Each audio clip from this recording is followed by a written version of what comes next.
Welcome to the workshop on microgrids tailored to the community's resources, needs and aspirations.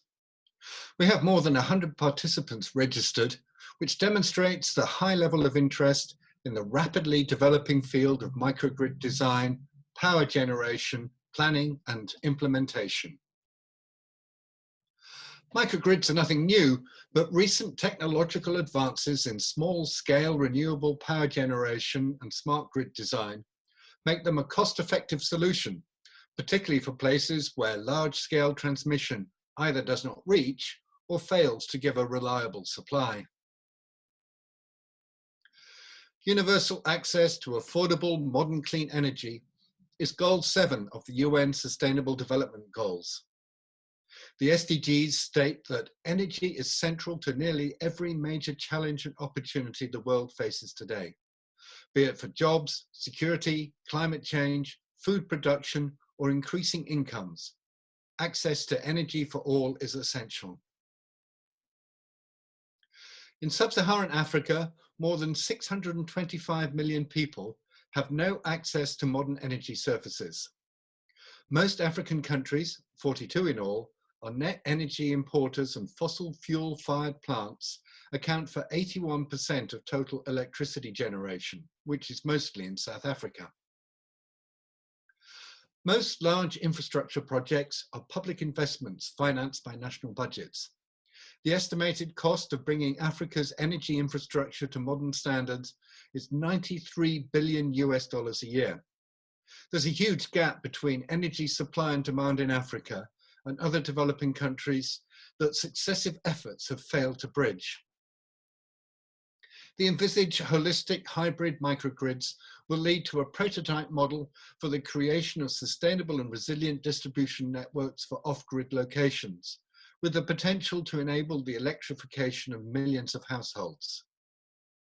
Typically, the electricity distribution system planning and real-time system operation are considered as two separate stages in the overall grid design. First, information such as consumer load profiles and growth, land developments, available generation units, the regulatory framework, and weather conditions are used in the planning phase to design the distribution grid for the worst-case scenario. In a second phase, the real-time operational strategies are designed to optimize the grid operation and reduce the operational cost. This approach is appropriate for regions with a developed, strong electrical distribution infrastructure, standardized ancillary services, and market-based energy trading mechanisms. However, it may result in prohibitive high costs and suboptimal energy system design and operation in developing countries which have weak or no electrical infrastructure, because the requirements of remote rural communities in terms of demand, flexibility, power quality, reliability, robustness, maintainability, cost, resource access, and local acceptance differ substantially from those in developed countries.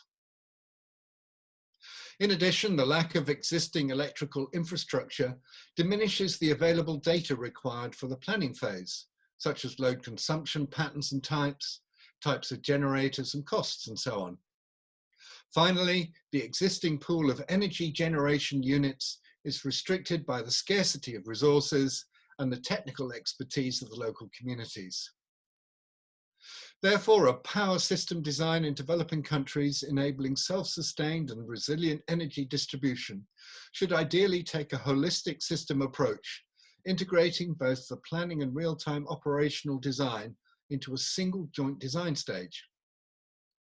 Such an approach should explore the socio-economic and energy resource dimensions to extract energy consumption and generation relevant data, and incorporate them through appropriate cost factors and constraints in the overall optimization-based design procedure.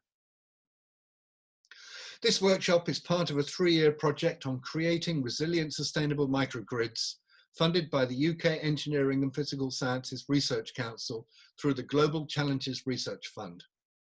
The project is composed of 3 work packages.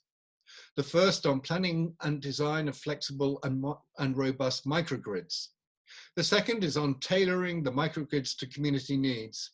And the third is on sustainable and resilient energy generation. In the previous 2 weeks, we have held well-attended workshops exploring the electrical engineering and generation perspectives of microgrids. Today's workshop is from the work package on socioeconomics and is focused around 2 themes. Firstly, microgrid policy and design. Secondly, community responses and acceptability.